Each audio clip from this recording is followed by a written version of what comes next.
Muchas gracias a todas las personas que nos están acompañando, ya sea en la liga en Zoom o a través del canal de Facebook del Departamento de Ciencias Sociales y Políticas de la Universidad Iberoamericana. A quien agradecemos enormemente por la oportunidad de continuar con nuestros seminarios de usos de la imagen y audio en investigación.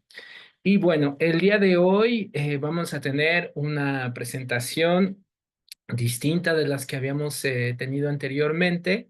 Va a ser una presentación de un estudiante del doctorado en antropología social de la Universidad Iberoamericana, que nos va a ahondar sobre el tema del dibujo como metodología etnográfica. Entonces, vamos a tener otro acercamiento muy distinto sobre los usos de la imagen y audio.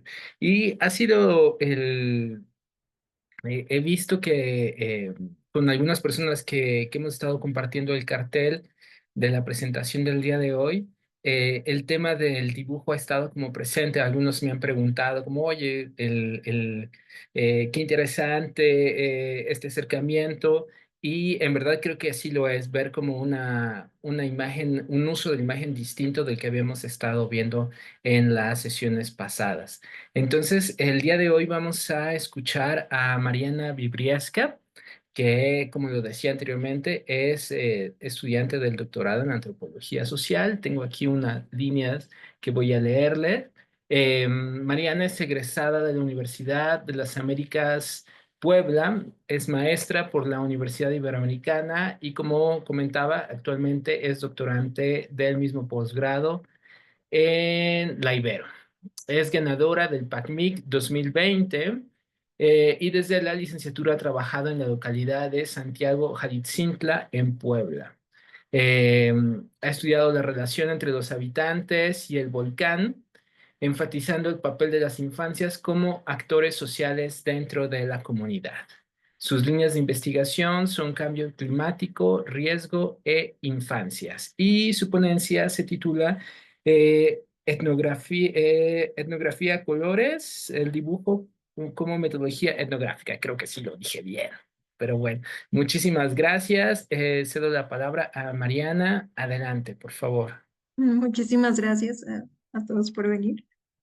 Ya pueden ver la pantalla. No sé si ya la están compartiendo por ahí. En un momento la comparto. Gracias. Estoy en eso justamente. Me dicen si pueden ver mi pantalla.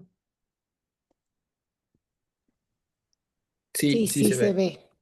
Perfecto. Entonces yo voy a estar compartiendo la pantalla y Mariana nos va a estar hablando. Me vas diciendo, por favor, Mariana, cuando quieras que le cambie. De acuerdo. Bueno, como ya me hizo el favor Manuel de decirles, esto es etnografía colores. Y les voy a hablar sobre el acercamiento que yo he tenido no solo al uso de los dibujos, pero al trabajo con las infancias. La siguiente, por favor. Bueno, les voy a hablar sobre dos localidades.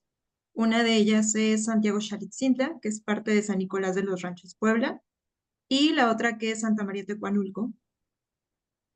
La siguiente, por favor. Y bueno, si yo digo que trabajar con infancias y pues solo fueron los dibujos, sería una mentira. Trabajar con infancias es pues jugar, cantar, no ha sido como solo el proceso de dibujo. Y es que cuando una llega a campo, creo que lo primero las primeras personas que se acercan son los niños, ¿no? Porque una llega pues ajena a aprender, a entender. Entonces los niños como que adoptan mucho a una, o bueno, en mi caso, ¿no? Como que me adoptaron mucho desde que yo empecé a realizar trabajo de campo. Entonces aquí les puse algunos dibujos que ellos han realizado, ¿no? Como la vaca Saturno, tralalero, tralala, y una invención de animales, ¿no? Como combinación de gatos con peces y otros, porque pues quiero remarcar justo esto, ¿no? Que no ha sido solo el dibujo, sino esta otra mezcla de jugar, de entrar a clases con ellos, de tomar desayuno con ellos, de verlos en la iglesia, verlos pues en todos lados del pueblo, incluso ir a sus trabajos, convivir con sus familias. La siguiente, por favor. Y bueno, el primer caso del que voy a hablar es Santiago Xaltzintla, que como les mencioné está en Puebla. Y la localidad pues es sumamente conocida por ser la más cercana al volcán Popocatépetl, ¿no? Se han llevado a cabo varios trabajos etnográficos y les puse un pequeño fragmento de Dulce, de 10 años, ¿no? Que dice, el volcán Popocatépetl está cerca de Puebla, al igual que de nuestro pueblo, Santiago Xaltzintla, ¿no? Y ahí pueden ver el volcán, el monte y las casas, las iglesias. Entonces, bueno, la primera vez que yo llegué a Santiago Xaltzintla fue durante el 2015. He mantenido el trabajo de campo desde esa época y a veces también ya no tanto trabajo de campo, sino que pues una hace vínculos con la localidad y con los mismos niños que si bien trabajé con ellos en 2015, 2018 y aún ahora, pues ahora ya los puedo ver en la preparatoria, ¿no? Incluso o ya trabajando, saliendo del pueblo, haciendo otras cosas. La siguiente, por favor.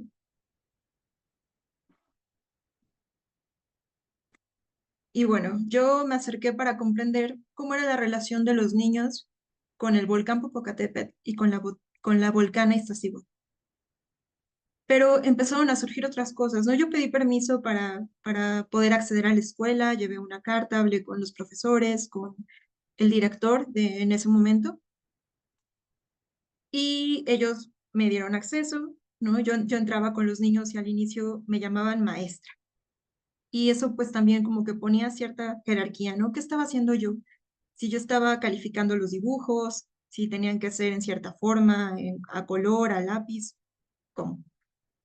Y después, como al estar jugando con ellos en los recesos, como al acostumbrarse un poco más a mi presencia dentro de la escuela, pues ya no era el caso, ¿no? Se daban, o sea, si yo preguntaba, ¿cómo se llaman los volcanes que están aquí? Y entonces ya, ¿no? Alguno me respondía y empezaban a discutir entre ellos sobre qué nombre tenían los volcanes, cómo se les conocía, cómo se ven, porque en la localidad los volcanes no son solo volcanes como fisuras que están en el paisaje, sino que son personas con las que se tiene una relación. Entonces, bueno, en este dibujo, de hecho, que están viendo, pues ahí se ven claramente, ¿no? La volcana del lado derecho y el volcán del lado izquierdo. La siguiente, por favor. Y bueno, ya vimos el dibujo anterior y ahora este. Los niños van a la par como estos dos discursos. Uno es uno muy naturalista por parte de la escuela, donde les explican qué es el vulcanismo, cómo funciona un volcán, qué es magma. Y la otra es, pues, la historia que los niños conocen sobre el volcán, ¿no? Como toda esta personificación, ¿no? O sea, el volcán es una persona y entonces tiene historia y tiene gustos y tiene agencia, que es, pues, lo que podemos ver, ¿no? En la diapositiva anterior. La siguiente, por favor. Ya incluso después, a mí ya el estar yendo a campo y poder trabajar con dibujos, me empezó a dar como por dibujar yo en el diario de campo, ¿no?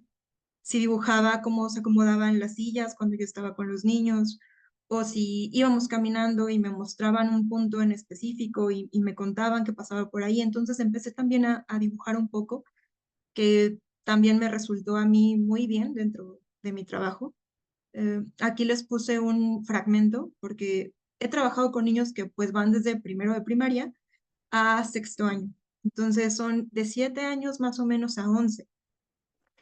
Y este es un dibujo pues de uno de los niños más grandes. Y pues ahí pueden ver, ¿no? Que dice que el volcán Popocatépetl se llama Gregorio Chino. Yo voy a contar una historia de mi bisabuelito. Dice que una vez iba subiendo al monte a darle de comer a su horno, que es como se le conoce hacer carbón en la localidad. Y cuando se dio cuenta iba bajando un señor con ropa blanca. Cuenta iba bajando un señor y con quemaduras. Entonces mi bisabuelo le preguntó, ¿cómo se llama? Y le respondió, me llamo Gregorio Chin. Y también le preguntó, ¿por qué está todo quemado? Y le dijo, porque los chinos me están provocando. Entonces, bueno, aquí el dibujo ya no es solo o sea, no es solo una ilustración, sino que nos permite ver qué más está pasando, ¿no? En la localidad está muy presente el que se molesta a los volcanes, ¿no? En específico a él, al Popocatépetl. Y pues a veces son gringos, a veces son chinos, a veces son aliens, ¿no? Es claro que es como esta otredad que está molestando e incomodando al volcán. La siguiente, por favor. Y bueno, después de haber estado en la localidad, me metí al PACMIC y nos dieron un apoyo a la escuela para que pudiera hacer, y a mí, para que se pudiera hacer una presentación con los dibujos de los niños, pero en pintura. Entonces, pues esto abrió aún más, a poder ver aún más, ¿no? Porque los niños buscaban hacer texturas en las imágenes, a veces incluso como intentaban pegar algunas cosas para que tuviera olor. Y pues también, ¿no? Como que el poder combinar tantos colores de esa forma y que no fuese solo a lápiz o color, que a lo mejor no era tan sencillo como lo es con la pintura, pues también empezó a abrir un campo aún más grande. La siguiente, por favor. Bueno, este dibujo es de Alicia y esta pequeñita, como pueden ver, del lado izquierdo está el volcán Popocatépetl, del lado derecho el Iztaccíhuatl, y ella está abajo con su mamá y su hermana, ¿no? Son estas tres personitas que ven ahí. Y si bien yo preguntaba en un inicio por los volcanes, cuando los niños empezaban a discutir entre ellos y a platicar y a cuestionar y compartir historias, iban saliendo nuevas categorías dentro de la investigación, ¿no?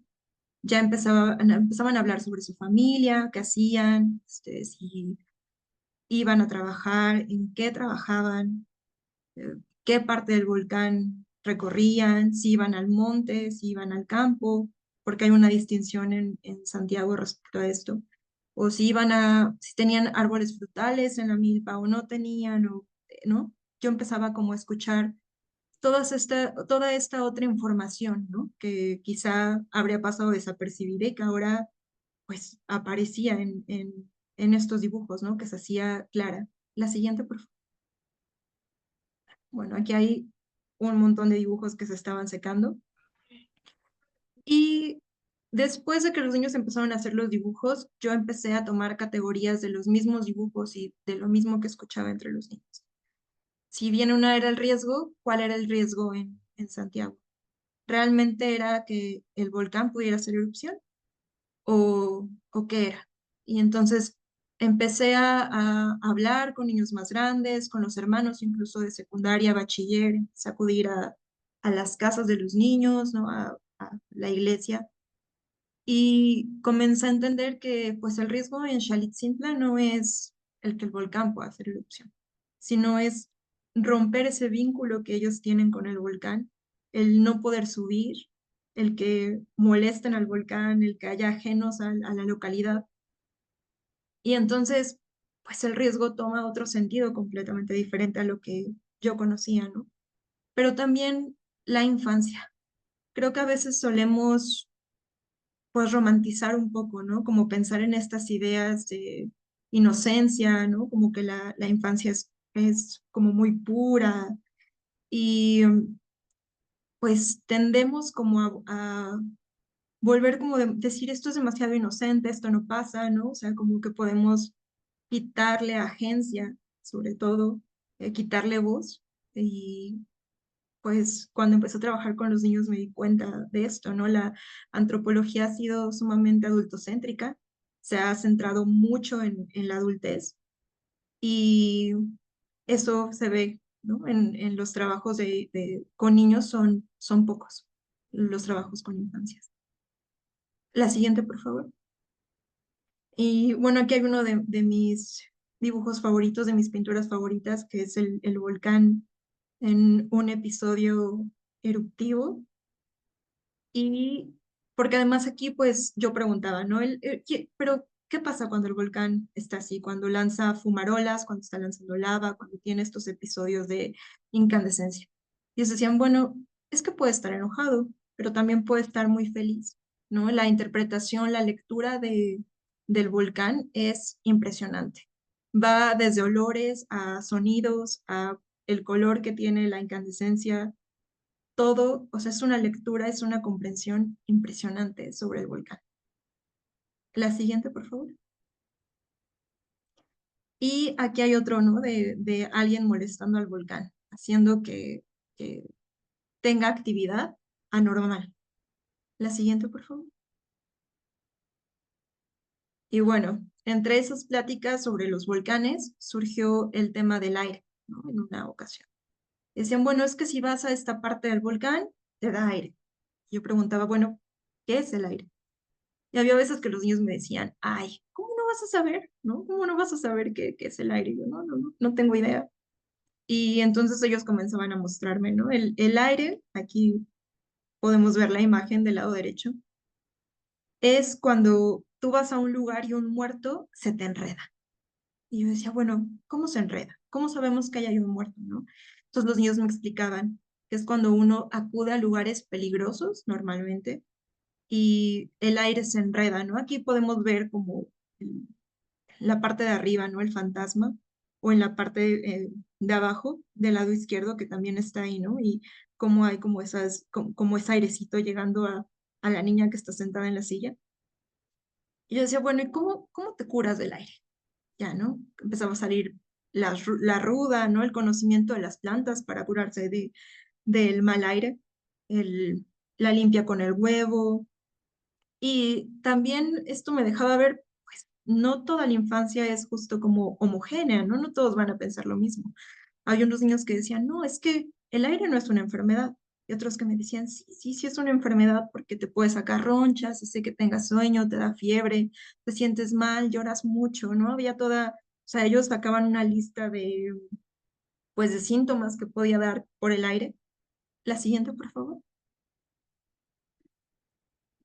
O en este, ¿no? Que también cuenta qué pasa cuando te da el aire y cómo lo curan, quiénes lo curan, porque sobre todo, o sea, el aire puede dar a todos, pero en este contexto como entre los niños, ¿no? Y a los que les había agarrado este aire y las diferentes representaciones también, la diferente forma de ilustrar el aire, que por ejemplo algunas veces en niños como de primero eran estos emojis del celular, ¿no? Porque en ese momento había una película de estos emojis y entonces los fantasmas tenían esa forma, pero para los más grandes no, y a veces incluso iban acompañados de una explicación pues más cientificada. La siguiente, por favor, que ahí podemos ver, ¿no? Uno de los niños decía, bueno, es que sí existe y es cuando pasas como por algo que puede ser un animal, una persona que falleció y se pega a tus células y entonces tienes que frotar el huevo para poder sacar el mal, ¿no? Como el aire y que el huevo pueda absorber la temperatura. Esta clase como de explicaciones no contradice al otro, ¿no? Que es que se te enreda este fantasma que se pega a tu cuerpo. En cambio, corren a la par, que es algo común que pasa en Xalitzintla, ¿no? O sea, el hecho de que puedan ver estas ilustraciones de vulcanismo no quiere decir que lo que ellos están, como ellos viven con el volcán, no sea cierto, ¿no? O sea, ambas van a la par y a veces se complementan y no hay una contradicción, que fue lo que yo pude ver, ¿no? Durante mi investigación. La siguiente, por favor.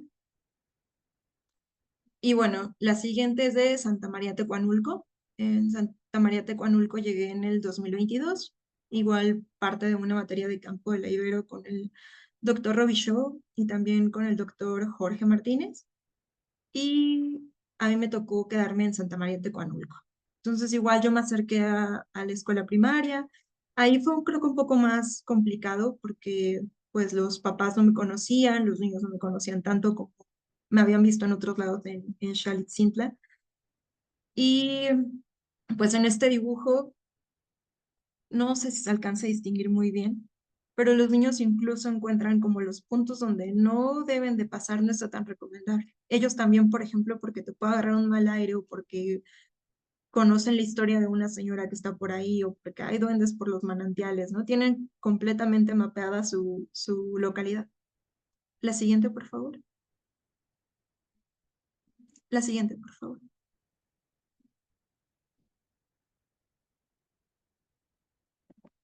Gracias. Y bueno, en Santa María Tecuanulco, cuando yo preguntaba por qué se llama Tecuanulco, es porque viene de Tecuani, que es devorador de hombres, y había una historia, pero había una diferenciación que hacían los niños entre qué es una leyenda y qué es una historia, ¿no? La historia era algo que sí había sucedido y la leyenda se pone un poco más en duda. La siguiente, por favor. Y pues bueno, aquí cuando yo estaba trabajando con los niños, con las infancias en Tecuanulco, yo me acerqué para saber un poco más sobre lo que ellos hacían dentro de la iglesia, porque pues acompañaban a los mayordomos. Entonces ellos decían, es que yo también soy mayordomo, ¿no? La mayordomía no era solo el rol de una persona, no es solo el rol de una persona, sino de la familia completa. Entonces los niños también eran mayordomos en ese instante y el dibujo también, que el del lado izquierdo es de Leslie y los dos de la derecha son de Gabriel, este, pues me permitían ver también hacia el futuro, ¿no? ¿Qué quería hacer Leslie? Una mayordoma, ¿no? ¿Y qué era Gabriel en ese momento? Pues un mayordomo. Estaba participando activamente en la localidad. La siguiente, por favor. Y pues incluso me daba fragmentos así, ¿no? Por ejemplo, en este caso de, solo sé que mi abuelito era campanero. Tocaba cuando alguien moría y cuando había misa o eventos. Y un día enfermó y murió y tocaron las campanas para él. Entonces, pues aquí el dibujo no solo es una ilustración, sino que es un artefacto que nos permite acceder a esos sentimientos de los niños, a estas enseñanzas como generacionales, pero también a la innovación que ellos tienen, a los deseos del futuro. La siguiente, por favor. O por ejemplo, en este caso, ¿no? Que estábamos trabajando con árboles de familia y había casos pues muy curiosos donde la persona estaba muerta y entonces los niños dibujaban un círculo negro sobre la cara. Y entonces esa era la muerte, ¿no? Ya no existía más ese rostro, sino que era como un círculo negro. Y entonces íbamos preguntando, ahí ese trabajo también fue con una compañera de la maestría, Michelle, y íbamos preguntando y trabajando con los niños, ¿no? Y viendo cómo, qué forma tomaba la muerte aquí, qué forma tomaban las relaciones, cómo se veían, ¿no? Como de sus antepasados, qué significaba que fuesen sus antepasados. Y lo podíamos ver, ¿no? O sea, veíamos, por ejemplo, si, como en este dibujo que está en la izquierda, que a lo mejor todas las mujeres tenían lentes, ¿no? Eso que se iba heredando y al preguntar, pues los niños te iban contando, ¿no? En mi familia todas las mujeres tienen lentes, o todos los hombres, o ha pasado esto, ha pasado el otro. La siguiente, por favor. Y justo hablando como de su árbol genealógico, llegamos a hablar sobre Día de Muertos también, sobre Día de los Difuntos. Y es que en Tecuanulco hay un pan muy peculiar que tiene la cara, ¿no? O sea, son caritas. Entonces hablábamos con los niños, ¿no? Bueno, ¿y estos rostros, estas caritas de quién son? Decían, es que son nuestra familia, ¿no? Que están en la ofrenda al estar en esta forma de pan. Entonces aquí los ponía, ¿no? De este lado, Kevin, que de 8 años, que pone aquí a un bebé, ¿no? Y una mujer sosteniéndolo. Y sobre la ofrenda hay otros panes de muerto. Y del lado derecho que vemos un altar. La siguiente, por favor. Y aquí de nuevo lo que les mencionaba de los rostros. Y de nuevo esto, ¿no? Los dibujos no son una expresión ingenua o meramente ilustrativa, ¿no? Se revela como una metodología etnográfica potente que nos permite acceder a dimensiones sensibles, afectivas y no discursivas de la experiencia infantil. O sea, en Tecuanulco hay niños que trabajan después de la escuela.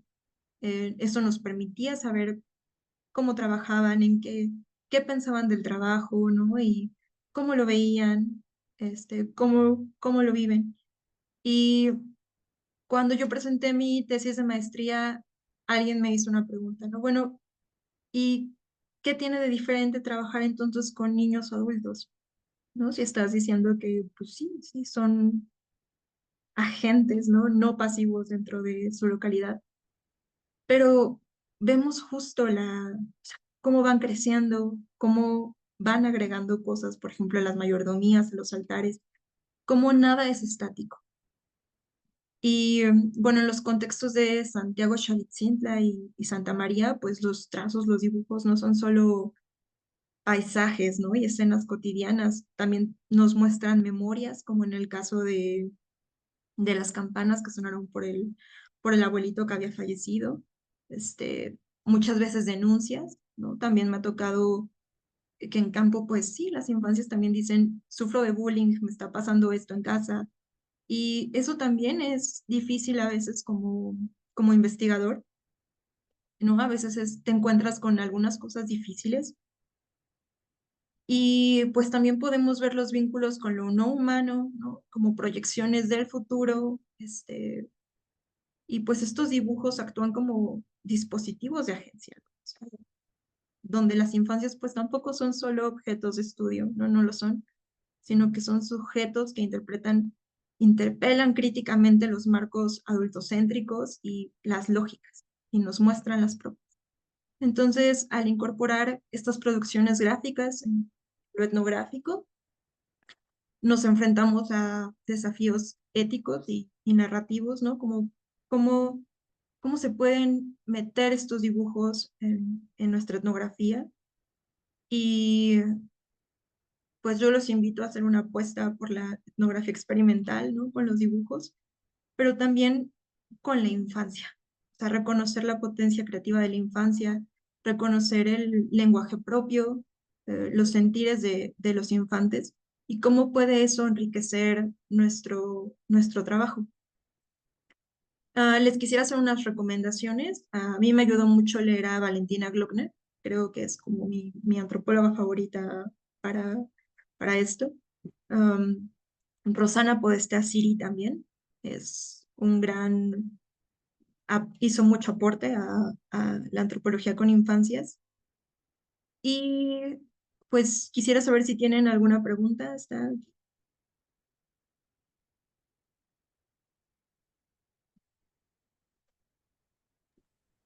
¿Quieres que termine con la presentación?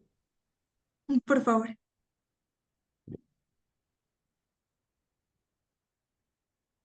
Ok.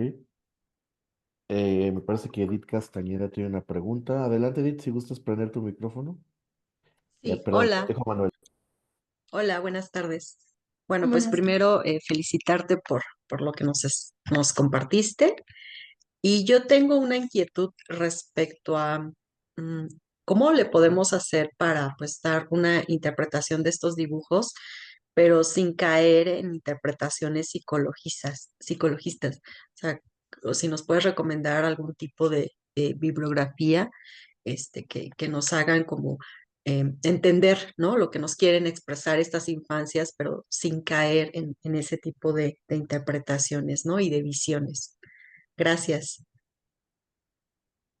Pues creo que algo muy importante es dejar que las infancias hablen por sí.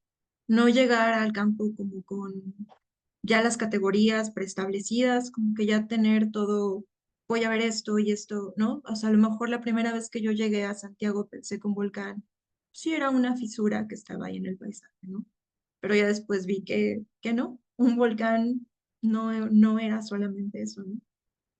Entonces, creo que es dejar hablar a las infancias, ¿no? Por ejemplo, yo en el trabajo de los dibujos sacaba las categorías directamente de los dibujos y de lo que escuchaba con los niños y lo que hablaba con ellos y si iba profundizando en algún tema. Entonces, creo que eso me ayudó mucho, ¿no?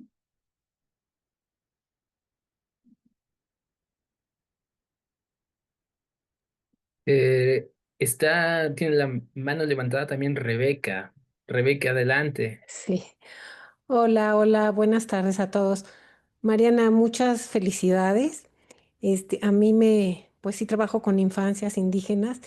Me sorprendió el logro de los niños, la calidad de los dibujos es impresionante, o su ubicación en la hoja, los trazos, la comunicación que dan. La verdad te felicito porque habla también mucho de tu trabajo y también la caligrafía, o sea, de verdad que da gusto ver que estén trabajando también en las comunidades. Y a mí me sirve tu plática, me anima. Yo estoy con niños indígenas en la zona metropolitana de Guadalajara, en las escuelas urbanas, y mis dibujos, un día te los enseño, luego tomo tu dirección y son mínimos, mínimos, mínimos, ¿no? Después de muchas horas de trabajo de campo y me gustaría compartirlos contigo en algún momento, pero felicidades por tu trabajo. Gracias.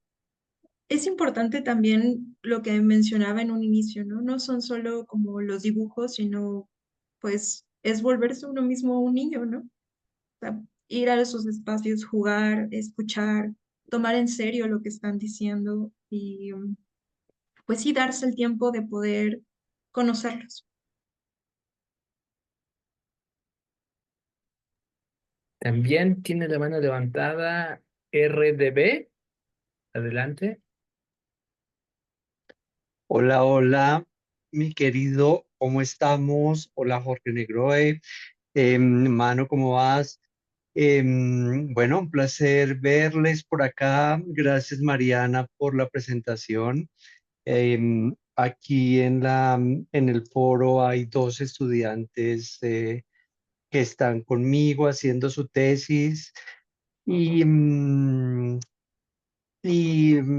pues curiosamente pusieron a los niños a hacer dibujos que contaran cómo sienten, digamos, el deporte, el fútbol, cómo sienten las escuelas de formación deportiva y descubrieron cosas muy interesantes que plantean los niños con dibujos. Entonces, a ellas y a ellos los invité para que estuvieran acá escuchándote, Mariana, y creo que ha sido muy interesante. Me ha gustado mucho esto de que existe la tendencia a tener los niños como algo inocente, puro, transparente, y creo que los niños nos enseñan muchas cosas muy serias y muy profundas y es necesario tenerlas muy en cuenta. Eso me pareció muy valioso y además em, son críticos del mundo adulto, ¿verdad? Centrado en los adultos y creo que eso también es muy importante. Em, no sé si alguna vez a ti te dijeron que tenías que analizar estos dibujos de otra manera y hacer como una especie de semiótica de los dibujos, interpretando qué está a la derecha, qué está a la izquierda, los colores y ese tipo de cosas, que me parece que en tu caso no, pues no tiene mucho sentido, porque tal como realizas la presentación, es una cosa muy interesante, muy fluida, vas contando lo que los mismos niños escriben sin necesidad de hacer estos análisis tan rigurosos y tan profundos. ¿Cómo haces para mediar con esta lógica que una de las personas que estaban presentes, creo que era Edith, mencionaba como algo psicologista? ¿Cómo has hecho para luchar un poco contra esta tendencia, ¿no? Y bueno, espero también que las personas que están conmigo en la tesis pues hagan algunas preguntas. Gracias, Mariana, y un placer verlos. Gracias, gracias. Pues leyendo mucha etnografía, ¿no? Creo que esa es una forma de evitar quizá ir por algo como por estos análisis de colores, ¿no? Y también entendiendo los contextos en los que trabajamos, ¿no? Por ejemplo, yo les hablaba de cuando empezamos a trabajar con pintura, pues que algunos infantes querían ponerle textura o olores, ¿no? Como crear estos olores, como poderlos ver en la pintura. Pero era justo porque teníamos la pintura y se podía, ¿no? No era como elegir un color, no sé, verde y quiere decir esto. ¿no? En cambio era como los colores que teníamos ahí, tenía algunos pequeños que a lo mejor no contaban con colores en un inicio, por ejemplo, y pues eran dibujos a lápiz, ¿no? O como ellos, primero era eso, ¿no? Cuando yo llegué, ellos me preguntaban, ¿cómo trabajamos en la hoja? Yo decía, bueno, no sé, es tu hoja, ¿no? Como tú la quieras poner, si quieres trabajar inclinado, si la quieres poner vertical, si quieres usar colores, si no. Y lo único, por ejemplo, que yo sí pedía era que pusieran sus nombres, ¿no? Y sus edades y el salón al que pertenecían para saber a quién pertenecía estos dibujos. Pero sí yo diría que leyendo mucha etnografía y tomando en cuenta pues lo que nos están diciendo, ¿no? Yo no he leído, por ejemplo, algo de psicología sobre los colores o sobre dónde colocan el volcán, por ejemplo, ¿no? En cambio, para mí igual me impresiona mucho cómo se ubican perfectamente, ¿no? O sea, cómo lo conocen todo. Yo aún hoy a veces me pierdo un poco en la localidad. Y ellos, pues, el volcán a la izquierda, la volcán a la derecha, por acá entras a la vereda, por acá está el monte, por acá está entonces, por ejemplo, ahí pues no daba quizá mucho espacio para que yo pensara o que cuestionara como si eso era algo, lo podría leer como de forma psicológica, ¿no? Les recomiendo mucho leer a Valentina Glockner, como les había mencionado. Ella tiene un trabajo impresionante con infancias, incluso llegó a hacer trabajos de stop motion y trabajando con los niños y niños migrantes y niños y familias migrantes. Rosana Podesta Siri también tiene una muy buena antropología con infancias. Ellas en específico son así como han sido una gran inspiración para mí. Pero sí es muy importante permitir que el campo nos hable, creo yo, eh, y que ellos mismos nos muestren, pues, qué quiere decir que pueden usar ese color, ¿no? O no como todo predispuesto o el orden de las formas. Eso sería mi recomendación. Te agradeceríamos que pusieras en el chat los nombres de las autoras. Gracias.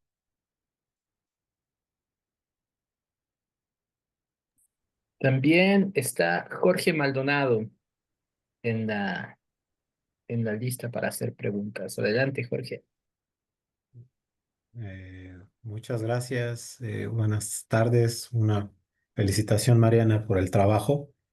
Siempre el trabajo de campo nos da mucho, ¿no? Mucho sentido de vida y veo lo que yo reconozco en los dibujos, en el trabajo que haces con los niños.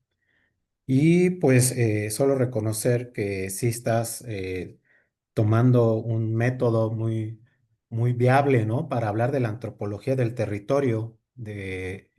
También tengo la fortuna de trabajar con niños, tenemos la fortuna porque somos un equipo de trabajo acá en la UNAM en León. Y estamos trabajando con los niños estas cuestiones de plantas medicinales, como tú dices, reconocimiento del territorio, tareas de sensibilización ambiental. Y mi pregunta va un poco en ese sentido. O cuando supimos un poquito de ti a través de la presentación de este enfoque hacia el cambio climático, cómo lo ves, cómo lo has interiorizado en la tesis, un poco hablar de esos enfoques y el dibujo de la mayordoma, pues me hace pensar mucho en estos cimientos afectivo-culturales, ¿no? Que tenemos todos los seres humanos y que los niños representan perfectamente bien en los dibujos.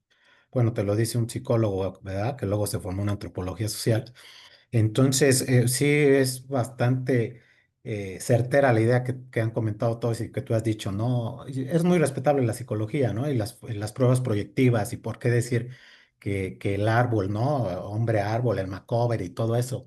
Pero cuando hablamos de la antropología del territorio, están esos cimientos afectivos culturales, ahí van registrándose a través de estas historias, de estas narrativas vivenciales, ¿no? Del dibujo y me hizo mucho clic, ¿no? El dibujo de la mayordoma y también las genealogías, ¿no? Que representas el árbol.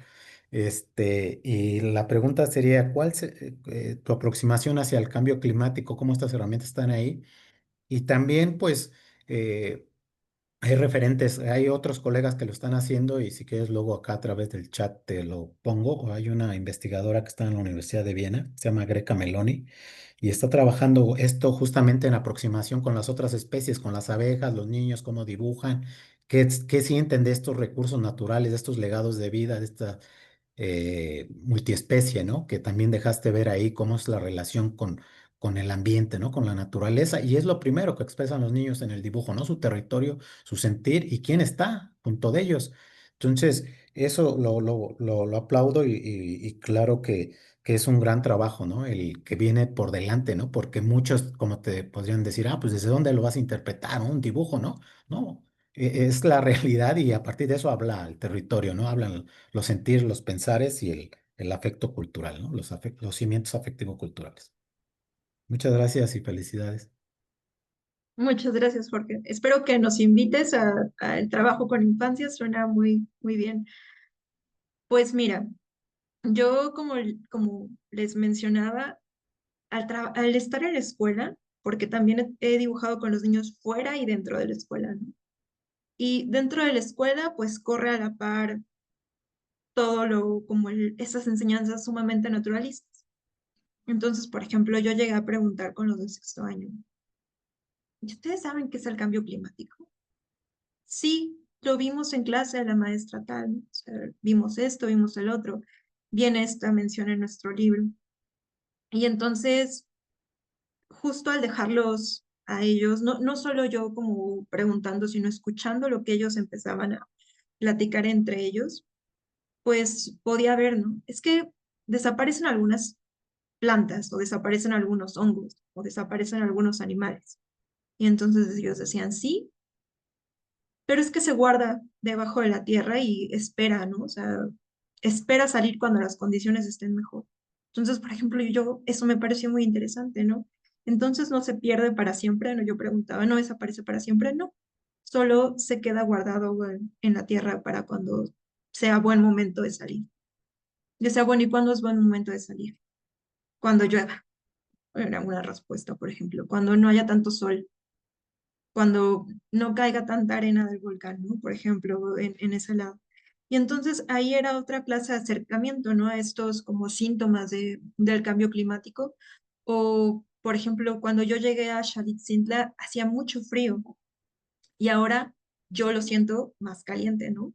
El sol es así, ya no lo siento como antes, ¿no? Entonces yo les preguntaba, bueno, ¿y ahora sienten que hace más calor o hace más frío?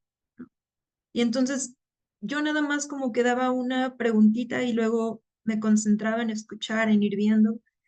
O ahora que mencionabas, por ejemplo, esto de los mayordomos, me llegó a tocar en Xalitzintra en la primaria, que los niños juegan a las mayordomías, organizan sus fiestas en el recreo, ¿no?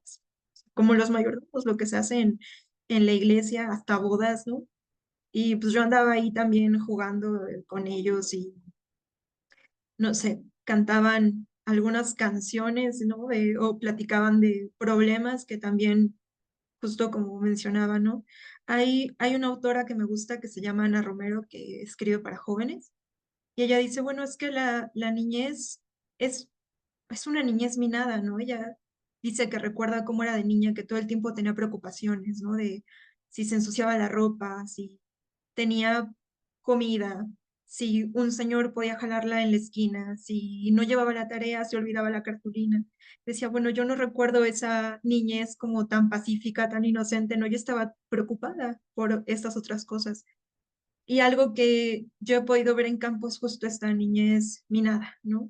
Estas preocupaciones, por ejemplo, si no hay agua o si hay bastante agua, ¿no? Y ahoga, por ejemplo, ahora no hubo como mucha producción de flor de muerto por las lluvias tan fuertes, pero sí de maíz, entonces como que voy viendo, ¿no? Unas por otras. Entonces, yo me he acercado por ahí a esto del cambio climático, por ahí tenemos algunos proyectos con las infancias en Xalitzintla y incluso también como con jóvenes del bachiller, he estado yendo a un taller de foto y también eso va a tener algunos resultados ahí interesantes. Gracias.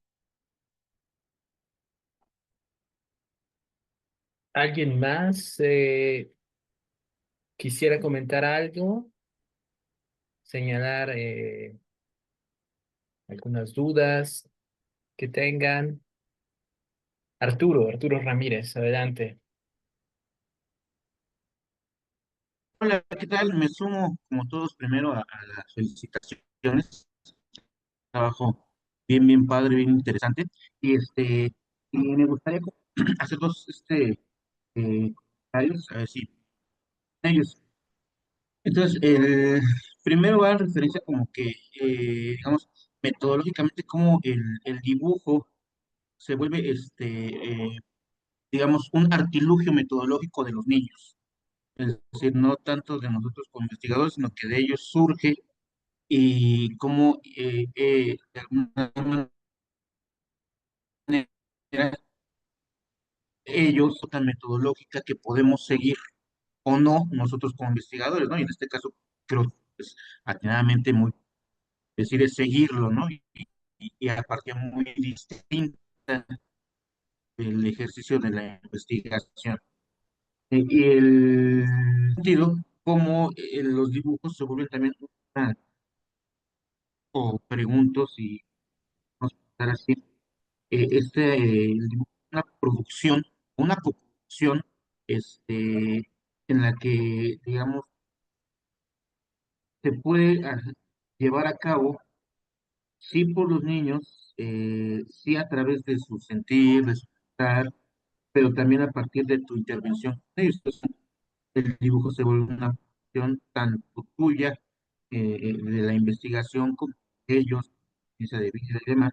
Y con esta producción hay, digamos, un ejercicio fuerte de memoria y de texto, donde de alguna manera en el presente hacen patente su pasado y proyectan su posibilidad de futuro, ¿no? Entonces, como en este juego pues, se rompe precisamente esto que decíamos anteriormente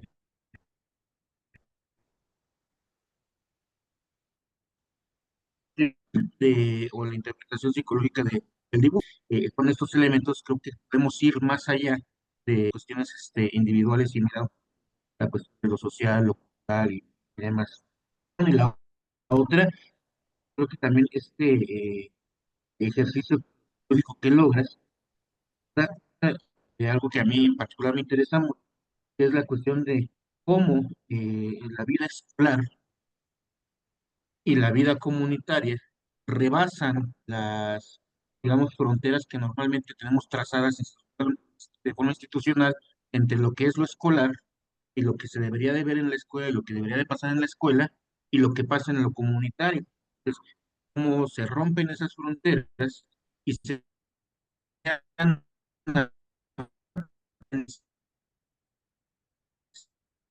Perdón, Arturo, te estás cortando un poquito. que una capacidad de agencia, una, aquí, sí, a ver si me cura acá. Esta capacidad de agencia de los niños, esta capacidad para generar aprendizajes comunitarios y esta capacidad para insertarse dentro del tejido de la vida comunitaria, ¿no? Parece así fantástica esa dibujo, se pone como mayor, ¿no? Y todo lo que puede implicar visualice de esta manera. Bueno, pues hasta ahí le dejo. En general, pues, una felicitación muy grande, me parece un ejercicio bien padre y mucha, mucho jugo más que exprimir. Gracias.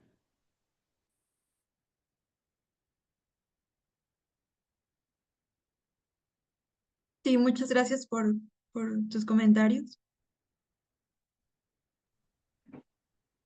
¿Alguien más que guste tomar la palabra? ¿Comentarios? ¿Preguntas? Jorge, ¿tienes algún comentario? Sí, bueno, pues vamos a entrar en el diálogo, ¿no? Es que hay Con varios Mariana. Jorges, perdón. Ah, perdón, Hay bueno, varios no, Jorges, pero dale. dale. No, nada más. No, no, no, dale. Después vamos con los demás. Yo sé que estás clavado con estos temas, así que dale. No, fíjate que se me ocurría, bueno, la pregunta de cómo logras organizar los materiales, cómo esta parte metodológica, dónde se queda el resguardo, ¿no? De los dibujos, porque uno en esa entrega, ¿no? Que dan ellos y que dices, bueno, ¿cuándo les doy una devolución, ¿no? Cuando ellos dicen, y no es que lo pidan, pero en ese modelo muy aprendido de la escuela, oye, ¿cuándo me das resultados, no? Oye, y esto, como tú lo dices, ¿no? ¿Cómo empiezo a agarrar la hoja, ¿no? ¿Cómo dibujo? ¿Cómo tomo? ¿De dónde arrancamos, no? Y entonces, cuando ya tienes toda esta evidencia etnográfica, ¿cómo, cómo logras sistematizarla? ¿Cómo la tienes, inclusive, pues, llevando a campo, vas y vienes, la traes, en fin, y además que las temáticas se abren, ¿no? Un abanico enorme. Entonces, ¿cómo has logrado concentrar metodológicamente estos materiales? Pues la primera vez que yo empecé con los dibujos, pues todavía no era como tan conocida en la escuela o en la localidad. Entonces yo llevaba las hojas, llevaba hojas blancas, trabajaba con los niños y las llevaba de vuelta conmigo, ¿no? Después, si tenía que ir de nuevo, las llevaba. Entonces iba y venía. Pero ahora como pues ya tengo bastantes años en San Diego Xalitzinta, pues el director de la primaria me deja resguardar ahí los dibujos, ¿no? Am, de hecho, yo después tomé clases de pintura, igual buscando como esto de poder devolver un poco, donde pues los niños y yo combinábamos los colores primarios de las pinturas para hacer nuevos colores y ir viendo las diferentes formas, con diferentes pinceles, ¿no? De diferentes tamaños y formas y materiales. Entonces, pues eso se queda resguardado en la escuela, ¿no? O sea, ese material se donó a la escuela, los pinceles y pintura, por ejemplo, de ese trabajo en específico. Y y del otro que preguntabas, pues lo que yo hago es que al inicio los dibujos los tengo yo, ¿no? Por ejemplo, cuando estaba escribiendo mi tesis de maestría, y tengo muchos post-it de colores en los que yo voy anotando las categorías que voy observando en el dibujo y también pues que yo tengo en mi diario de campo, ¿no? Así es como empiezo a bajar la información, veo hacia dónde quiero dirigirme. Como comentaba hace rato, pues yo llegué para saber ahí de los volcanes, ¿no? Esa era como mi primera pregunta.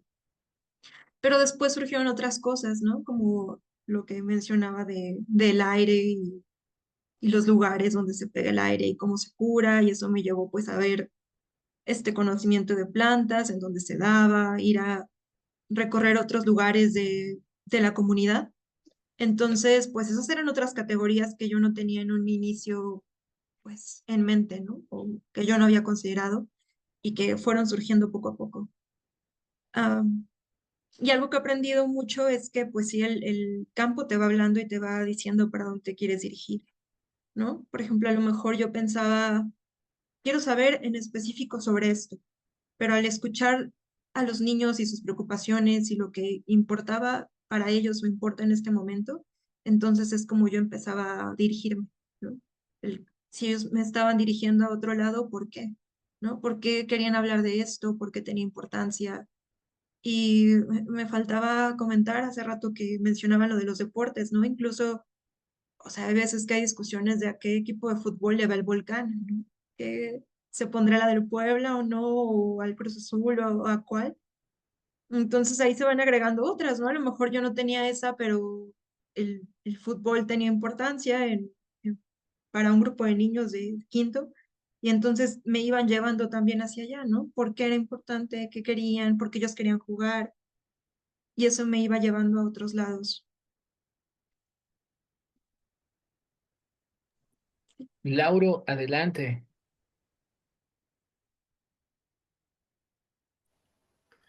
Buenas tardes, estoy hablando de Brasil y yo soy maestro de una universidad y tengo trabajado con dibujos en la licenciatura.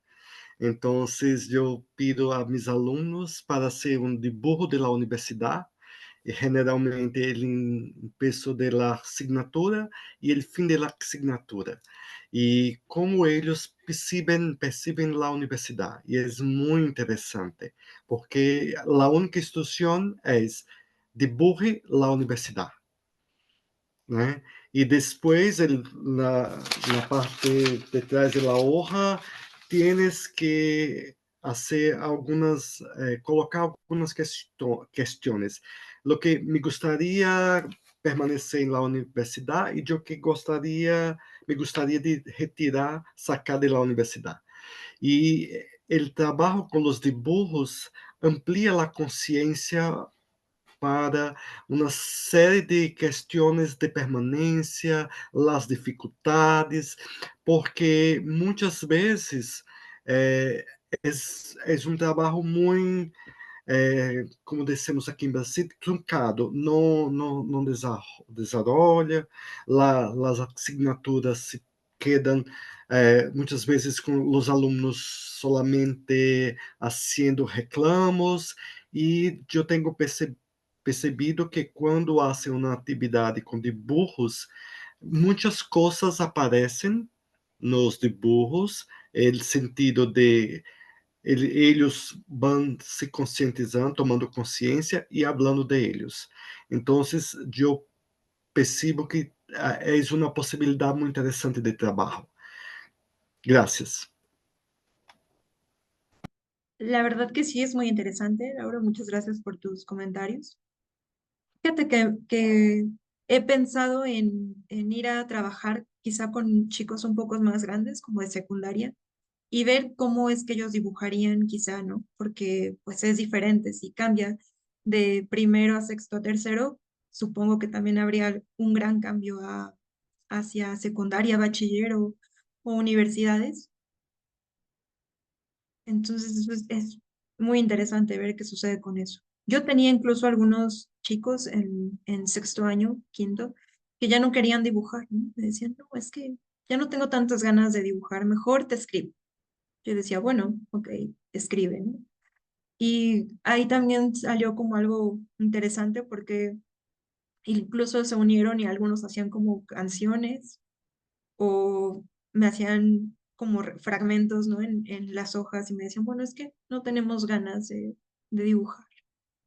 Y pues eso también es de irse adaptando, ¿no? Justo quizá no todas las infancias disfruten dibujar o tan solo como ellos que no tenían ganas y preferían escribir y justo es irse adaptando a, pues sí, a los infantes. Muchas gracias. Edith, adelante. Gracias. Bueno, me surgió una duda. Hace rato comentabas que hecho esto de los dibujos en la escuela y fuera de la escuela. Yo pensaba como pues, en las implicaciones que tienen para las infancias dibujar en una institución, ¿no? Y pues en términos Foucaultianos, una institución que es disciplinaria, ¿no? Entonces, a mí me gustaría que nos compartieras si pudiste identificar como algunas diferencias de lo que significa dibujar en un entorno educativo y fuera de este. Muchas gracias, Edith. Pues cuando yo llegué, que era como la maestra, ¿no? Que era como habían presentado los otros profesores, sí notaba una diferencia. Ya cuando veían que yo jugaba, que estaba más en otros lados y no solo en la escuela, había más confianza, ¿no? Por ejemplo, para trabajar en el suelo o para ser como más inquietos en la clase, ¿no? No era solo quedarse dibujando, sino que podían pues pararse libremente, platicar entre ellos, ¿no? Y eso era una diferencia, por ejemplo, a cuando estaban tomando clases. Ya cuando yo empecé a ir hasta hoy en día, que pues tengo el privilegio de poder acudir a las casas, por ejemplo, de los mayordomos, que muchos de sus hijos están en la escuela, o incluso aunque no sea de los mayordomos, ¿no? Y que voy y que a veces, por ejemplo, me dicen como, ¿me ayudas con mi tarea? Y ahí es un momento donde empieza, ¿no? Porque después se va al dibujo y sí hay una diferencia porque creo que a veces hay un poco más de libertad en lo que quieren decir o hacia dónde lo quieren dirigir o qué quieren contarme, ¿no? Por ejemplo, a lo mejor ha sido en estos espacios de casa donde he podido saber más sobre ciertos conflictos familiares o sobre cómo se sienten ellos por ejemplo, en el trabajo, ¿no? Cuando tienen que ir a trabajar, o cuáles son las dificultades que pueden tener en el día, o cómo se sienten. A lo mejor ese momento donde es un poco más cerrado y no es la escuela, yo puedo escuchar más sobre todo esto, ¿no? Como que tengo más acceso a esa otra parte.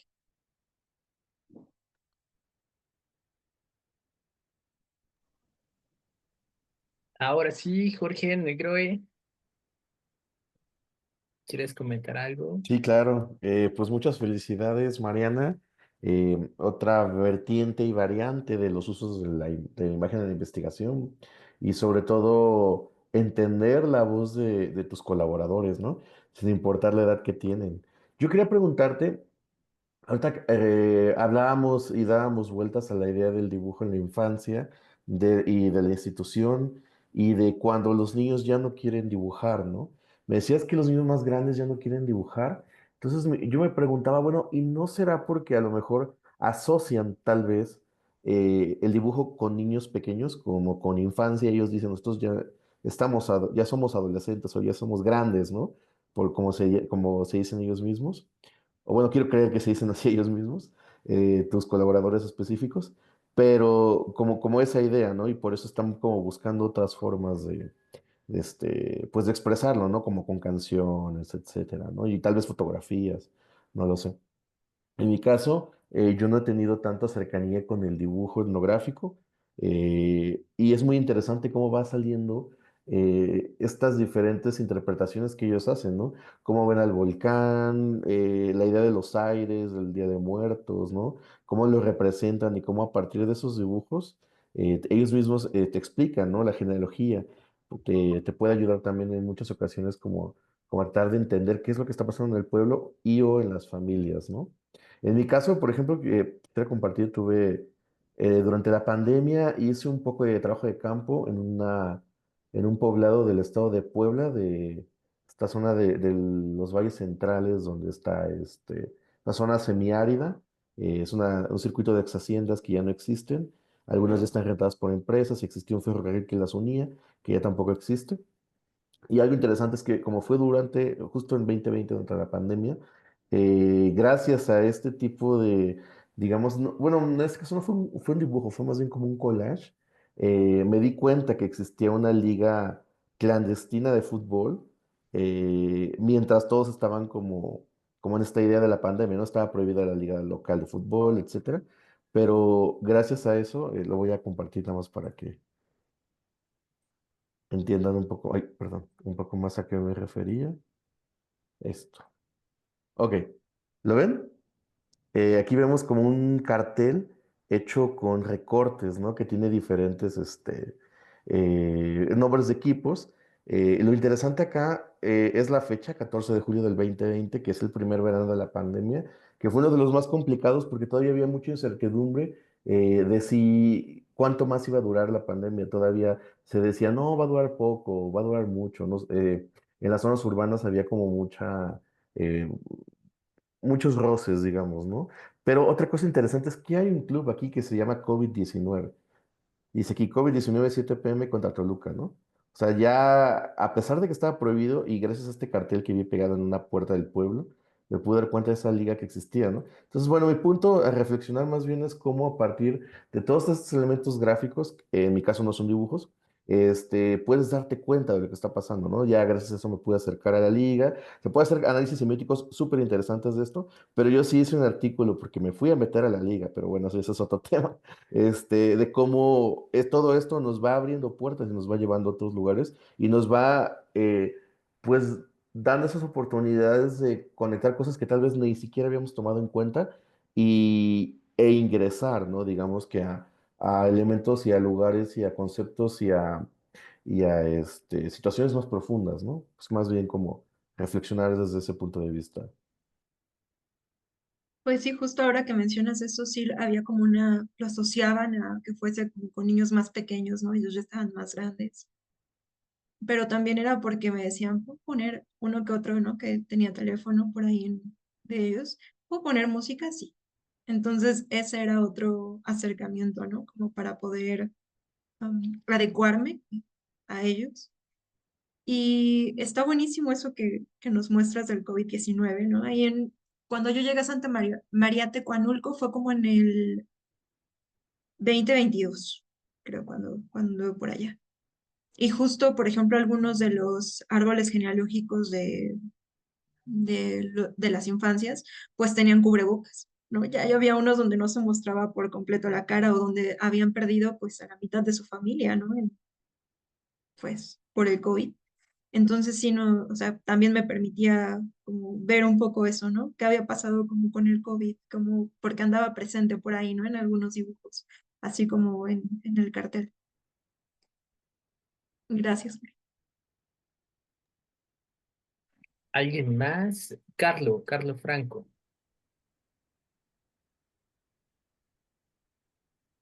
Creo que está aplaudiendo. Ah, muy bien. Ya ven que las imágenes se confunden.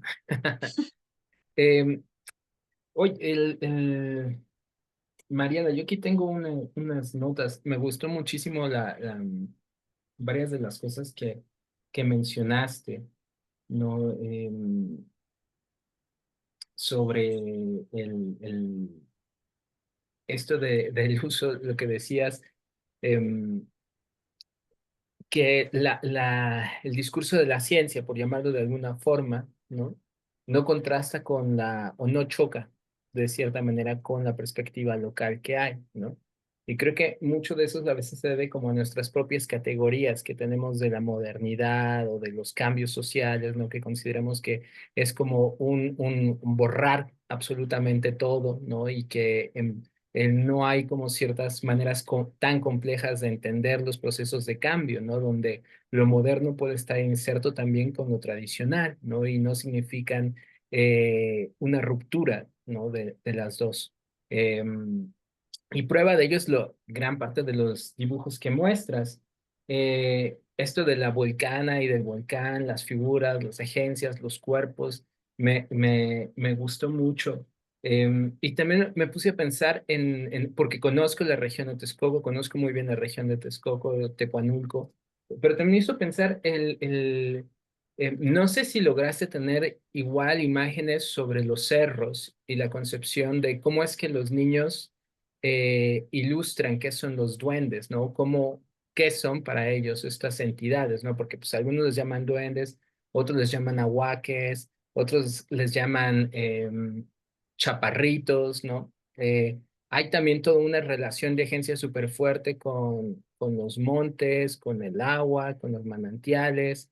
Entonces, en términos comparativos, me parece como muy interesante ver si exploraste como esta idea de cómo es que se ilustran la volcana y el volcán por lado de Xayitzintla y cómo es que se ilustran los cerros justamente de Tecuanulco en relación con esta perspectiva de los duendes, ¿no? Y qué son, cómo construyen el cuerpo de los duendes, ¿no? Eh, También otro de los puntos que me deja también resonando parte de las discusiones que hemos tenido aquí ha sido qué pasa con las implicaciones de cuando se muestran frente a audiencias los trabajos, ¿no? Llámese exposición fotográfica, llámese video, llámese documental. Hace ratito mencionaste que tuviste un fondo PACMIC, ¿no? Quizás, no sé, las personas que nos siguen de Brasil, de Colombia, no saben muy bien qué es el fondo PACMIC, ¿no? Entonces, ¿qué fue lo que hiciste concretamente, ¿no? ¿Cuál es la repercusión del antropólogo en campo al mostrar, por ejemplo, pues sí, al evidenciar frente a las audiencias, ¿no? Los trabajos con imagen. No sé si fue algo que se hizo como solamente de manera local en la comunidad, exponer pinturas, cuál fue la respuesta, qué discurso tú construiste, por ejemplo, ¿no? Frente a esto. O si bien fue eh, algo metodológico que también para provocar cómo leen los otros este tipo de trabajos, que sería como súper interesante también entender cómo es que los otros hacen su propio y las otras construyen su propia construcción del discurso de estos dibujos, ¿no? Y recoger como testimonios, saber cómo es que están entendiendo desde el otro lado. Y también mencionabas las categorías, ¿no? Que decías, es que manejo como mis categorías de los dibujos, pero no me quedó muy claro qué tipo de categorías te estabas refiriendo, ¿no? Como en los dibujos de, no sé, aves, montañas, no sé, ¿no? Pensando también cuáles son las categorías que tiene el antropólogo, la antropóloga, y cómo eso contrasta a veces con las categorías locales, ¿no? Que hay, ¿no? Lo que mencionabas, el cambio climático, por ejemplo, ¿no? Me quedó eso también ahí resonando. Y me gustó mucho también lo del árbol genealógico, ¿no? Como una manera alternativa de construir precisamente, pues, cómo son los procesos genealógicos, ¿no? Eh, y ahí quizás no sé, sé, por ejemplo, que es uno de los puntos obligados para las tareas de semanales en la práctica de campo, ¿no? Pero no sé si nació de ahí esta técnica del árbol genealógico con rostros, o si vino también ya de lo que habías hecho en Puebla, si habías como hecho eso. Y otro punto que también, cuando empezaste a decir que bueno, tienes desde 2015 trabajando ahí en Puebla, em, y que ahora reencontrabas personas, ¿no? Que habías conocido quizás cuando eran chiquitos, ¿no? No sé si has tenido como una curiosidad también metodológica de preguntar a través de dibujos de, bueno, ¿cómo ves este mismo tema que dibujaste, no sé, hace 10 años atrás, hace 7 años atrás? ¿Cómo lo percibes actualmente? En un proceso que a mí me gustan mucho estas oportunidades que hay como de procesos de largo tiempo de campo, ¿no? Porque precisamente te permite como ir midiendo, ¿no? Después de un trabajo muy paciente, ¿no? Pero ir midiendo a veces cómo son las transformaciones, ¿no? En esta percepción de las imágenes, ¿no? A lo mejor te encontraste con gente que ya no le interesaba el dibujo, a lo mejor otros se clavaron más en el dibujo, no sé, ¿no? A lo mejor sembraste a lo mejor la semillita de algo, ¿no? Y ya está cosechándose ciertas cosas, no lo sé. Pero bueno, y otro punto, el del chino. No entendí muy bien lo del Popocatépetl chino, porque chino también es una palabra que utilizan en Colombia y se utiliza también en Chile, por ejemplo. No sé si en Brasil se utiliza la palabra china asociado con lo indígena, pero por ejemplo, en Chile están los bailes chinos, ¿no? O en Colombia le dicen chinito, ¿no? A veces a los niños, ¿no? Creo que para algunos creo que es como peyorativo, pero para otros no. Pero aquí no me quedó muy claro Los cómo el que yo hago Popocatépetl en mi chino. práctica. Entonces, bueno, ahí te dejo esas preguntas, ¿no? Y comentarios, pero felicidades, creo que es un trabajo que tienes como mucha oportunidad para sacar muchísimo, ¿no? Y explorar otros espacios también. Felicidades. Muchas gracias. Pues mira, lo primero de el cuerpo de los volcanes, sí los podemos ver así como en el paisaje y como la imagen que les puse, pero también lo podemos ver pues como en el día a día, ¿sabes? Justo esto que les mencionaba del volcán es una persona, ¿no? O sea, lo podemos ver como la persona, como viste, cómo va caminando con la volcana, ¿no? Había algunas niñas incluso que dibujaban su boda, ¿no? El momento de su boda y ella con un vestido blanco y con un tocado en la cabeza y él cómo iba vestido. Y en Tecuanulco sí pude ahondar en el tema de los duendes. Sí tengo ahí unos dibujos y fragmentos de historias, de experiencias de los niños con los duendes, ¿no? En algunos casos era un duende como muy, como navideño, ¿no? Me parecía a mí así como con el gorrito y las puntas de los zapatos y las orejas puntiagudas y la nariz. Y en otro caso, pues eran sus casas, ¿no? En los árboles, en una parte del manantial. Eso fue lo que pude ver en Tecuanulco, ¿no? Con el caso de los duendes. Y también el cuidado que se tenía que tener en el manantial para que no te lleven, ¿no? A qué hora ibas al manantial y cómo, y si veías unos trastes pequeñitos o ropa pequeñita o muebles, no podías tocarlos, ¿no? Porque son de los duendes. Entonces, eso fue lo que yo pude ver. Si quieres, te comparto los dibujos después y estos fragmentos porque sí era muy interesante también de ver. Y lo que mencionabas de las categorías en los dibujos, yo cuando llegué a Santiago, pues era que buscaba entender el vínculo que tenían las mayordomías con el volcán, ¿no? Como el culto a los volcanes. Entonces creo que desde ahí ya tenía como algunas categorías pues dadas, ¿no? Como qué es este vínculo, qué son esos cultos a los volcanes, qué es una mayordomía. Y después en la maestría yo me acercaba con la idea de riesgo y creo que entendí algo completamente diferente, ¿no? Igual como desde mi lenguaje y desde lo que yo pensaba que era. Entonces después la categoría de riesgo que yo tenía, por ejemplo, se volvió otra. ¿Qué era el riesgo? ¿Cuáles eran? Pues en los dibujos y al hablar con los niños era otra cosa a la que yo pensaba. Entonces a eso me refería con categorías, ¿no? Por ejemplo, a lo mejor en, en los stickers estos que yo tenía en los dibujos, pues iba como poniendo, ¿no? Aquí aquí hay como molestia al volcán, ¿no? Lo están molestando. Entonces, a lo mejor esa iba a ser una de mis categorías porque tenía que ver con el riesgo, ¿no? Cuando me acerqué.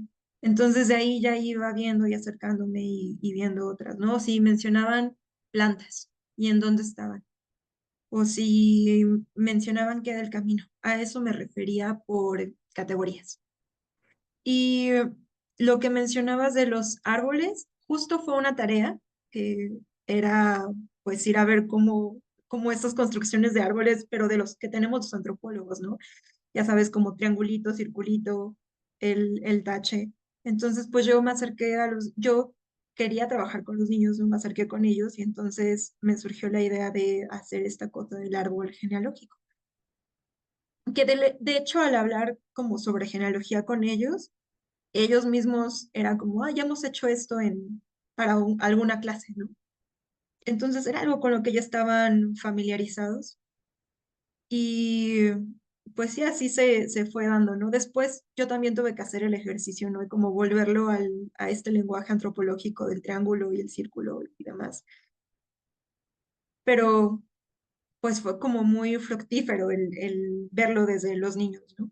Ver todas estas representaciones, como lo que mencionaba del COVID, ¿no? Como los que fallecieron por COVID, esto de ponerles cubreboca a las personas, o si había como que pasaban los lentes de familiar en familiar, ¿no? Ir hablando sobre todo esto, pues sí me permitió observar más que quizá tener como esas preguntas, ¿no? Que habría hecho normalmente para hacer una genealogía pues, más de corte clásico, creo yo. Y lo que dices de volver a hablar con ellos y quizá como verlo del dibujo, me gustaría, lo he pensado en otras ocasiones. Lo que pasa es que los niños con los que yo comencé a trabajar, pues ahora ya son jóvenes que trabajan, ¿no? Por ejemplo, que ya trabajan en Ciudad de México, a veces ya no es tan fácil verlos, ¿no? A lo mejor coincido en algún día de fiesta por allá, que sea la fiesta del patrón del pueblo, los vuelvo a ver, ¿no? Y ahora uno, por ejemplo, todos decían Manuelito, ¿no? El diminutivo, y ahora Manuelito pues es más alto que yo, ¿no? Trabaja como panadero acá en Ciudad de México. Entonces sí ha sido como o sea, ver cómo han ido creciendo y he seguido hablando con ellos, ¿no? Manteniendo contacto también con sus familias, pero no he regresado al dibujo, ¿no? Desde ese punto. Y lo que decía de chino, bueno, es que el nombre del Popocatépetl en Santiago, pues es Gregorio Chino Popocatépetl, ¿no? Y se refiere, bueno, muchas veces me han dicho que se refiere porque él tiene el cabello chino, o sea, ondulado. Y por eso se entiende así, ¿no? Pero cuando digo que lo molestan los chinos, que es como viene en el fragmento de los niños, pues es que lo molesta alguien que fenotípicamente no es de ahí, ¿no? Y lo ponen como con ojos, por ejemplo, rasgados, o ponen a un gringo, ¿no? O estos aliens que pueden estar ahí molestándolo, ¿no? Que se ven luces y que después él tiene como episodios eruptivos. Y a veces me dicen, bueno, es que es como si se estuviese asustando algo que lo está molestando, ¿no? Entonces tiene estas fumarolas y lo está asustando. Muchísimas gracias. Jorge, Sí, Jorge. gracias. Ajá. Ya digo, será mi última intervención. Un dato muy técnico y muy de la ética que hoy tenemos, los que hacemos ciencias sociales, los que hacemos trabajo de campo. El tema del consentimiento informado, Mariana, y como antropólogos y como otros observadores sociales que podamos tener la formación que sea, ¿verdad? Pero este tema hoy en las instituciones, no sé cómo esté pesando en la Ibero, cómo te deja eso, hacer trabajo de campo. Cuando uno hace el trabajo de campo, vas y como tú dices, aprendes del campo de la información, de la etnografía, pero a veces estas barreras donde dices, oye, y cómo dispongo, ¿no?, de estos materiales o cómo manejo estos materiales, ese consentimiento informado, hoy parece que no sé si nos podría llamar como una camisa de fuerza, ¿no? A los que a veces decimos, oye, pero si yo tengo esta información, ok, hablo con los padres, hablo con los maestros, pero ¿qué tanto es el rigor metodológico frente a este consentimiento informado, ¿no? De lanzarte a hacer una entrevista, coordinar un taller, hacer un dibujo conjunto con ellos. ¿Qué hay ahí que tú has visto, no solo en tu praxis, sino con los otros colegas, las otras universidades, quien está trabajando con los niños? El consentimiento informado hoy es muy, muy, muy importante, pero también pienso que llega a estigmatizar la labor, ¿no? De la etnografía, de la antropología y cómo dices, oye, ¿hasta dónde, no? Y luego ya lo sientes como un freno, ¿no? En lugar de que te impulse a trabajarlo, te frena, ¿no? Pues la verdad es que nunca lo he sentido como un freno. Creo que desde que llegué, por ejemplo, a Santiago, pues ya llegué como por parte de una clase y pues ya se había hablado antes, por ejemplo, ahí como con los mayordomos, ¿no? Pero cuando yo me acerqué a la primaria, pues nadie había ido ahí. Entonces lo que hice fue pues contar con una carta de la directora de antropología, ¿no? De mi universidad en ese momento. Y pues se me abrieron las puertas de la escuela, ¿no? Esta carta justo como muy técnica, que ponía mi número de estudiante, de qué escuela, qué iba a hacer, el nombre de la universidad, el nombre de mi directora en ese momento, y pues pude entrar. Y después también era presentarme con cada profesor, ¿no? Explicarle qué es lo que iba a hacer, justo porque pues es un trabajo con infancias. Y después era también explicar a los niños a qué iba yo, ¿no? Qué estaba haciendo. Después los mayordomos que me vieron en la escuela o las demás personas que me veían en la escuela, ¿no? Si yo ya había estado en otros eventos de la comunidad, qué andaba haciendo yo por la escuela. Entonces siempre yo creo que eso debe de ser como muy claro, ¿no? De qué está haciendo uno, a qué va. He leído algunas etnografías que se han hecho en la zona de los volcanes, donde las personas pues, que las han realizado, iban a lo mejor diciendo que iban a otra cosa, ¿no? Y a lo mejor explicaban que, pues, eso les parecía lo correcto por el momento que estaba viviendo la localidad, ¿no? En ese instante. Pero bueno, acá para mí nunca ha sido el caso. Yo creo que es importante pues tener como esta claridad, ¿no? Por ejemplo, me faltó hace rato lo del PACNIC, pero es un apoyo como para trabajos comunitarios. Y este PACNIC pues yo lo metí parte de mi universidad con la que estaba en ese momento y parte también de los profesores, ¿no? Porque yo les platiqué del proyecto que quería realizar. Entonces ellos pues me apoyaron, ¿no? O sea, realizamos como pues, el texto que tienes que meter ante el PACMIC para que te den el apoyo, ¿no?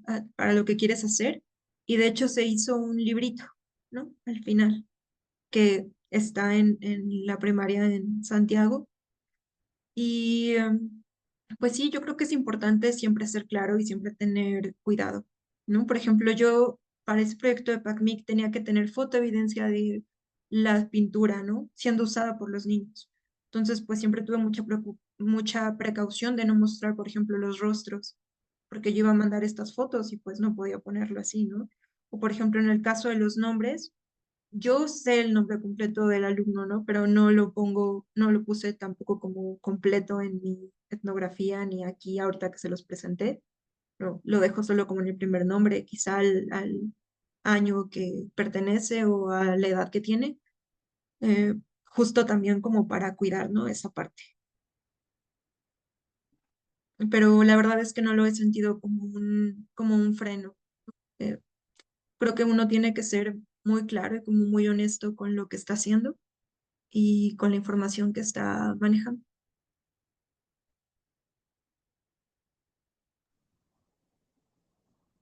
¿Alguien más? Es que, ¿sabes qué? También yo siento, con respecto a lo que decía la pregunta de Jorge y lo que está respondiendo Mariana, es que, por ejemplo, creo que todavía no hay bueno, no puedo hablar de todas las universidades, pero por lo menos, por ejemplo, eh, en la Ibero no hay todavía como un protocolo que tú puedas, que te den como obligado a firmar, ¿no? Por ejemplo, que para levantar imágenes, para levantar registros, ¿no? En otras universidades sí las hay, ¿no? Universidades en Francia es un requisito indispensable, ¿no? Tú sales y tiene que ver todo con un pasado de colonialismo y de extracción de información, pero hay todo un protocolo que tienes que firmar y después cuando entregas tus tesis, reportes y todo, tiene que ir acompañado de toda esta documentación de la información, ¿no? Como si tomaste, sobre todo si tomaste fotos, imágenes, lo que estás diciendo, ¿no? Tener los consentimientos. En el caso de los dibujos, por ejemplo, se me viene a la cabeza de una antropóloga también que estuvo trabajando, no en un tema de investigación, sino en un tema haciendo talleres con mujeres que tenían fibromialgia y hacían dibujos, pero entonces las mujeres exponían sus dolencias, exponían su cuerpo y hablaban de qué es lo que sentían, ¿no? A través de los dibujos, qué partes del cuerpo les dolían más, cómo se sentían. Entonces, por ejemplo, ahí pienso, si hubiera como una exposición, si hubiera como algo, tendría que tener un consentimiento firmado de las mujeres porque pues está presentando parte de su vida privada, ¿no? Entonces, creo que todavía falta como, no sé en todas las instituciones, la verdad, no podría decir como en todas las instituciones de este país, no, pero por lo menos en la Ibero creo que todavía no está un protocolo así, ¿no? ¿Alguien más quisiera señalar algo? Jorge Negroe, ¿algún comentario para cerrar entonces? Sí, pues les agradecemos.